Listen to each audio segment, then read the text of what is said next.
दशकं 68 गोपीनां परमाह्लादः।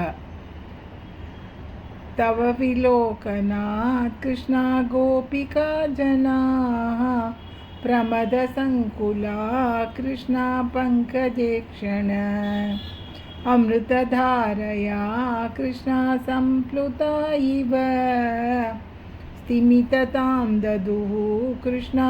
त्वत्पुरोगता तदनु काचन कृष्णा त्वत्कराम्बुजं सपति गृह्णति कृष्णा निर्विशङ्कितं घनपयोधरे कृष्णा सन्निधाय सा पुलकसंवृता कृष्णा तस्तुषीचिरं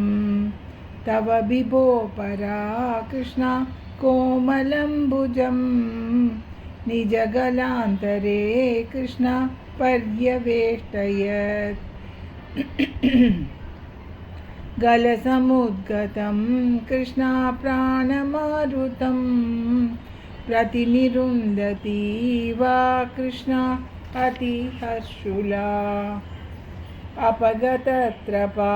कृष्णा कापि कामिनी तव मुखाम्बुजात् कृष्णा पूगचर्वितं प्रतिगृह्यत कृष्णा वक्त्रपङ्कजे निददति गता कृष्णा पूर्णकामतां विकरुणो वने कृष्णा संविहाय माम् अपगतोऽसि का कृष्णा त्वामिह स्पृशेत् इति सरोषया कृष्णा तावदेकया सजललोचनं कृष्णा वीक्षितो भवान् इति मुदाकुलैः कृष्णा वल्लवीजनैः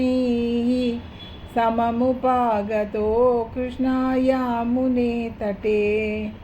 मृदुकुचाम्बरैः कृष्णा कल्पितासने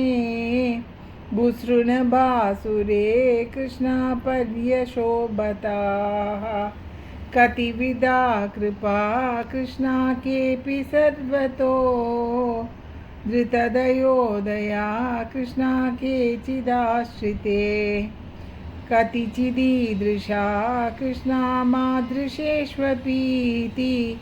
अभिहितो भवान् कृष्णा वल्लवीजनैः अयि कुमारिका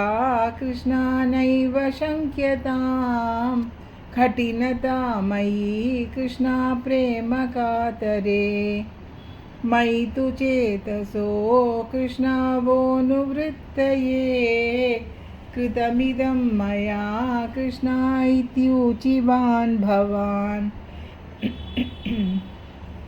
अयि निशम्यतां कृष्णा जीववल्लभाः प्रियतमो जनो कृष्णा नेदृशो मम तदिह रम्यतां कृष्णा रम्ययामिनीषु